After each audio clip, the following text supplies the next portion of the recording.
आदरणीय भूषणजी, अ, पहिलं तर खूप सॉरी की मी कदाचित तुमचा फोन काल उचलला नसेल. कारण मी थोडा वाईट नेटवर्क एरियामध्ये आहे. पण मी तुमची प्रेस कॉन्फरन्सही पाहिली आणि हा तुमचा मेसेज मी आत्ता वाचला. सर्वप्रथम तर मी तुमची माफी मागतो जर नकळत तुमच्या भावना दुखावल्या गेल्या असतील तर. अ, आणि मी तुमच्या मेसेजला उत्तरही देऊ इच्छितो प्रामाणिकपणे. सर, सिनेमाच्या सुरुवातीला एक डिस्क्लेमर येतो आणि त्याच्यामध्ये लिहिलंय की हा चित्रपट पूर्णतः छावा या कादंबरीवर आधारित आहे, जी शिवाजी सावंतांनी लिहिली होती.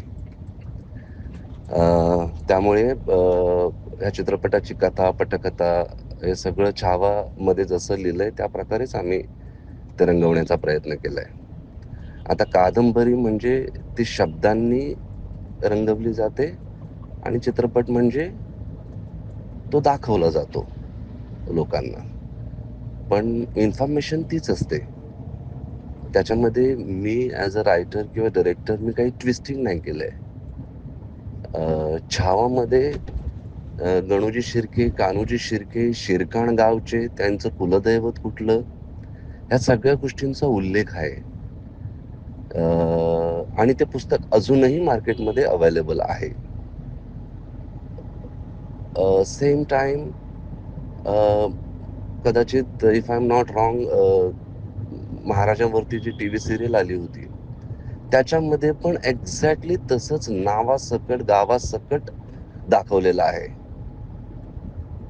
माझं म्हणजे कळकळीची तुम्हाला एकच विनंती करावीशी वाटते, की ह्या चित्रपटामध्ये तर मी त्यांचं नावही नाही घेतलंय, त्यांचं गावही नाही दाखवलंय.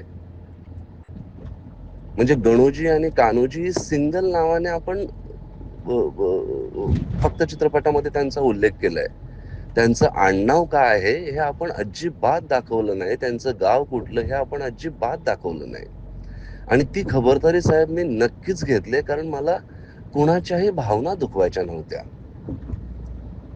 आणि म्हणजे तुमचे एक राजे शिर्के बंधू हे तर माझे मित्र आहेत, डॉक्टर राजे शिर्के. पण ह्या चित्रपटाचा उद्देश कोणाच्या भावना दुखवायच्या नव्हत्याच. आणि दुसरी गोष्ट, तुम्ही म्हणालात पैसे कमवण्यासाठी हा चित्रपट मला बनवायची गरजच नव्हती साहेब. माझ्याकडे इतर खूप विषय होते, जे भरपूर पैसे कमवून देऊ शकतात.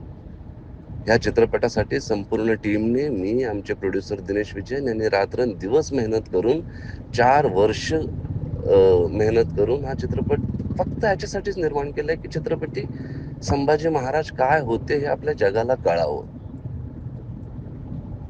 छत्रपती संभाजी महाराजांवरून किती गढूळ लिखाण आहे, हे देखील तुम्हाला माहीतच आहे. ते पुसण्याचा हा एक प्रयास होता. आपले राजे काय होते हे बच्च्याला कळावं, हा एक प्रयास होता. पैसे कमवण्यासाठी इतर खूप विषय आहेत हो. त्याच्यामुळे हा विषय पैसे कमवण्यासाठी नव्हताच. पैसे कमवण्यासाठी मी इतकी मोठी रिस्क का घेईन? इतका कॉन्ट्रोव्हर्शियल सब्जेक्ट का मी घेईन? नाही. हा प्रामाणिक प्रयत्न होता. फक्त आपले राजे काय होते हे कळावं जगाला.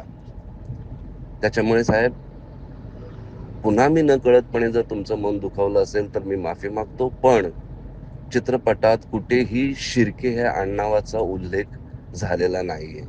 ना त्यांच्या गावाचा उल्लेख झालेला आहे. व्हर्सेस ज्या इन्फॉर्मेशन्स छावा कादंबरीत किंवा काही इतर मराठी सीरियल्स असोत किंवा काही दुसरे चित्रपट असोत, त्याच्यामध्ये तो उल्लेख केलेला आहे आणि ते आजही इंटरनेटवर अवेलेबल आहे. पण छावा चित्रपटात कुठेही शिर्के ह्या आडनावाचा उल्लेख झालेला नाही साहेब. त्याच्यामुळे मला असं वाटतं, की तुम्ही समजून घ्याल माझ्या भावना आणि कुठेही डिसरिस्पेक्ट न करता हा चित्रपट बनवलेला आहे. कुणाच्याही भावना न दुखावण्याचा प्रयत्न याच्यामध्ये संपूर्ण आहे.